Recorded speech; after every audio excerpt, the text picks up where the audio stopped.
Are you an introvert or are you an extrovert? Well, let's differentiate both of them in the workplace. The first thing for me is that neither an introvert or an extrovert has overall advantage over the other. Actually, there are really interesting skills, soft skills, that both characteristics could learn from one another. So that's number one.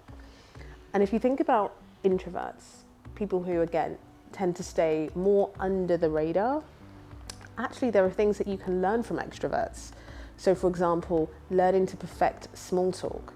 The amount of business that is conducted by just bumping into someone at the water cooler or in the lift or in the lobby or out when you're grabbing something for food, and just being able to actually master the small talk and be comfortable in your own skin, where it's not an organised meeting where you might be preparing or presenting some information, but it's actually just a much more personalised connection.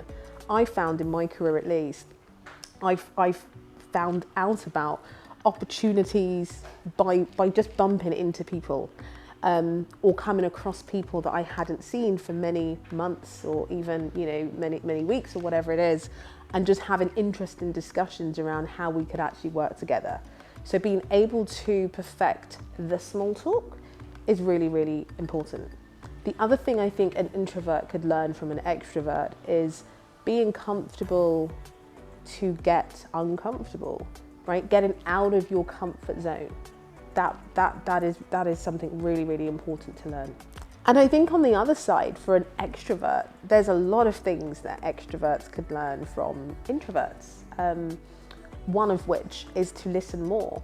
As an extrovert myself, believe it or not, that was definitely one of the things I felt I picked up from certain introverts that I came across, just in terms of listening and being more present in the moment with the communications that you're having.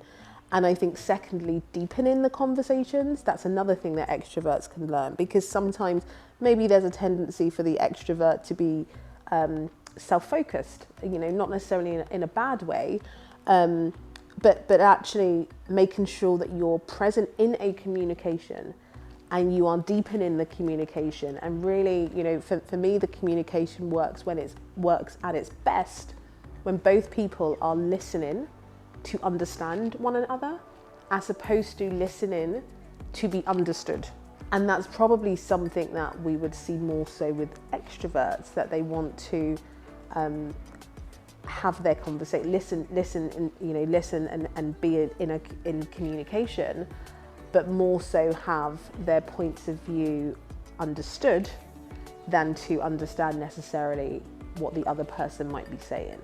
And sometimes for an extrovert, that means if you really are trying to understand, you've got to lead with questions, right? So ask questions, because the introvert, if you're speaking to an introvert, may not be so forthcoming in sharing so much information. So there are definitely, I think, in summary, ways that both character types can learn from one another.